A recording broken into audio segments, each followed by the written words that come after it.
What's going on, guys? Samuel Wilson Memphis here, back with another episode ranking for you all. And for this episode ranking, I will be doing on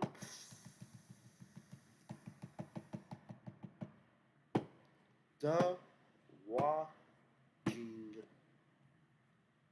Dead. The Walking Dead.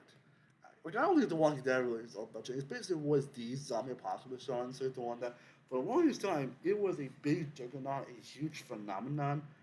And now it's behind one of the biggest downfalls in recent memory, considering all the swearing off and everything. This show definitely was very late to after after season six actually after the whole cliffhanger ending. But it's a show I was definitely was aware for a long time, especially as my family were huge fans of it.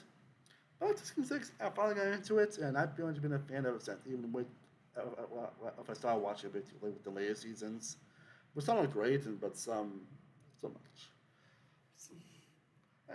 And again, it's really been a while to talk about the show, honestly. I think I got a lot of videos on the show, honestly, especially when I started watching the show, actually. So I thought it'd be fun to do like an episode ranking, and I feel like I've also done these episode rankings actually went for many years ago, but I never actually finished the actual series. So I figured I'd restart it and rank every episode from The Walking Dead. And that's what I'll be doing today. Ranking every episode, going through season by season, episode by episode, in release order, and pretty much just do what I'm doing so with my episode rankings, obviously. But basically, I go for episode by episode, and then at the end of the season, get my ranking overall, and then basically end off with a huge ranking of all 177 episodes. And all in all, I hope you all enjoy this ranking. I would love to know your thoughts on this show and your thoughts. Again, I'm more talk about the main shows, obviously. Again, I still need to rewatch the other shows if I want to do them, but definitely know if you guys want to see that down below. So again, we got 177 episodes to rank and to talk about. So let's get to it. Honestly, be sure to hit that like button if you guys want to see more content like this. And all I'm gonna say is let's get into ranking every episode of The Walking Dead. And now we talk about the first episode of The Walking Dead that started off Days Gone By. And I'm gonna say this: this, my friends, is how you do a premiere episode. This This new episode really establishes the tone and everything that you expect from the show. Establishes the little things you expect from the characters. Obviously, it's focused on Rick and Shane, on who they are as people and characters, and establishes like who develops like who they are as personalities and everything like that. And like the other thing of the show is always great here, especially Angelica and especially John Bernthal. And when you know what happens with them later on the show, it's like, oh man.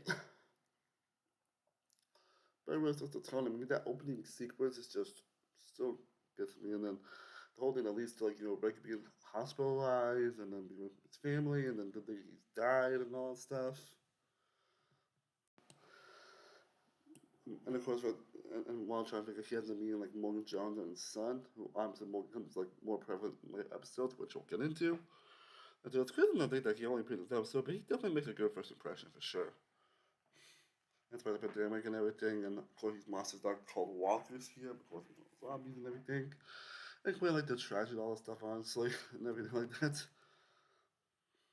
And he was also trying to depart, trying to find his wife and everything, obviously, and then an episode really just ends on they're going to be around the walkers and Chomp Science tank, and then he hears a voice on radio, radio's like, "Hey, hello," which again, this really continues to set the tone, obviously. But again, like I said, this is pretty much how you do premiere episode. This is honestly one of the best premieres of any show ever. It really sets the tone, really sets what you can expect from these characters, and what you can expect from what we get later on in the show. Like, it really delivers on that front. And it still get a lot of moments in this episode that still give me chills to this very day. So you can definitely expect, despite having 100 episodes, you can definitely expect this episode to be like very high in the end. I bet this episode is probably going to be in the top 20 by the end of the ranking. At least somewhere in there. And then we get to episode 2, Guts, which, while definitely not as good as the premiere episode, it's still a damn good episode. We get to know a lot more of the characters and the dynamics and everything, and them like trying to escape, and obviously the thing where that's kind of seen that see after a certain point where you see everyone like usually like walking guys are trying to get through the walkers and everything. And we meet other characters also see Glenn, who obviously is a favorite character and used to be praised him a lot throughout this episode ranking because Glenn is probably one of my favorite characters, obviously. And we get the other characters you see so far, like Andrea, Merle, and and T-Dog. T-Dog is a fine character, unfortunately doesn't get too much after this. Much he gets his moments, but doesn't get too much. Doesn't really have much. Everyone doesn't really get too much of a whole. Andrea will definitely get to I feel like Joey gets season 3, but she's definitely good here. And Merle, I fucking love Merle, honestly. I'm happy to get you to eventually bomb back to season 3. And we get just a lot of back and forth between the kids, especially when Merle ends up getting like handcuffed to a pipe monster and just left behind, which obviously doesn't go well for him later on, but we'll see how that goes. But we get a lot of fun action here, a lot more from the characters on Longwood and Shane and Laurie are just, which again, not going so well in this film what happens later on the show, but overall, another good episode. Now, despite the fact that despite the fact that I did not watch The Walking Dead in full till like after season 6, like around 2016, there definitely some scenes from the other seasons that, again, because like my family were huge fans of the show before I started getting into the show. But then for some scenes I still remember, at least some moments I still remember people going, no! Or they always tell me that. And Tell to Frog is basically one of those scenes. Spoiler, this is actually the best episode of the season, in my opinion.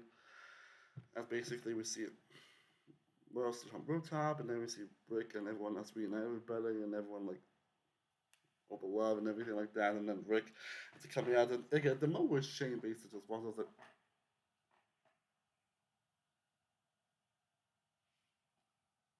like, yeah, that stuff was something in my head.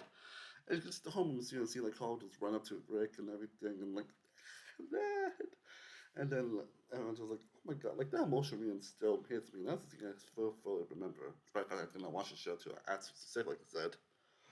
But it's a very touching scene, obviously, and it causes obviously a lot of tension. Basically, Laurie's like not happy as shit because he thinks that he lied about Rick dying and everything. Spoiler, he did see it, told her about that. So, and then and also get this opposite scene where basically we see, and we're basically after like Ed, basically she ends up beating up Ed, which is the husband of Carol. And it's, I don't remember we'll see because basically she like beats up but kills her beats ex mom who was really abusive towards Carol again. It's also crazy to think that Carol used to be like very like timid and not so tough on like she is in later seasons. Like it's kind of crazy to remember that actually to think about that, but here we are. And then they basically go back to try to rescue Murray along with Will's younger brother Daryl, who it's great that they think they're at this point honestly considering what we know about Daryl later on the show. And then and it basically was missing whatsoever is hand and a bloody saw. So I guess he used the saw to like escape. But again, we'll find out in season 3, so we'll see. But again, best episode of the season, in my opinion. And then nextly we get to Vatos, which is probably the weakest episode of the season, but it's still a damn good episode for sure. And then about the weakest episode, honestly, just the episodes are better, honestly. Like, we still get a lot of fun moments here, obviously. We get a lot of fun action set pieces, a lot of moments that really showcase Rick as a leader and him as a person and make him very likable as a character. And we get the first instance of Walkers where they end up attacking the camp, and then all stuff, and then Uncle's episode, we end up seeing like Carol husband Ed, like getting time Walkers, and even like Andrew's sister Amy, who we definitely get a relationship throughout the last couple episodes, and you actually do feel for her loss, especially like it was over the first instance that yeah, no one's really safe in the show, which obviously they kind of not disagree on at some point later seasons, but we'll get there and get there. But overall, a good episode. And next we get to Wildfire, which is definitely an episode for much more than the last one. And it's still a really good episode. I really showcases a lot of the back and forth between all the characters. It's also after everything going on, where we see him just singing about Amy and apologize for not spending much time with her, which is a pretty emotional scene for sure. And we get some conflict between some stuff on Rick and also with Shane as well. And then we go to Hannah and we're like, we don't kill the living. It's like, this guy has one gun at me. But we get a lot back and forth, get a lot of goodbyes and everything like that. Where basically, you never get glimpses of the questionable behavior of Shane, where he actually tries to kill Rick, actually, which is scary. And we get some people saying goodbye from Morales' family, and then along with Jim, basically just feel like there's a turn ass left behind, so he was behind. And then the episode ends with them trying to go through this building, and then it ends up like opening just when you must. So yeah, another damn good episode. And then we get to the last episode of season TS19. Episode I always seem to forget how great episode actually is. This is definitely it's a really great finale to the season as a whole, where we get a lot of crazy shenanigans going on here, where they end up we actually get open a flashback where we see Shane at the hospital actually what happened. Where basically thought that we saw Rick Bashir, he actually was dead honestly, so that's why it happened and everything, which and just to see the real thing, like I feel like Greg and everything, like oh my god, everything's like so great and everything like that. And we also like aside from this moment where basically we see a drunk Shane trying to attempt to lure and everything, which it's kind of like not fun to watch, but it's really shook how much Shane and really shook what comes to Shane obviously later on the show, which we'll obviously get into and everything. And then long story short, a lot of crazy things that are happening. Basically Jenna ends up I thought it's actually going to blow up the generator with everyone inside and everything. Yeah, and then we see everyone like desperate trying to escape from the building in time. And we get to this moment basically like Rick Jenna ends up whispering something to Rick, which comes actually point thing that happens like later on in the show, which we'll get into. And yeah, definitely a scary time, but sure. I'm sure it was here Jackie who more of a fine character. He's decided to go behind, and Ian Kid's trying to stay behind after what happened to Amy. And then even Dale's like, no, I don't want you to stay. And he decides like, hey, I'm staying with you. If you die, I die. Which probably has some ramifications later on, but we'll get into that. But yeah, overall, a pretty damn great finale. Definitely one of the best finales that we got out of the show, honestly.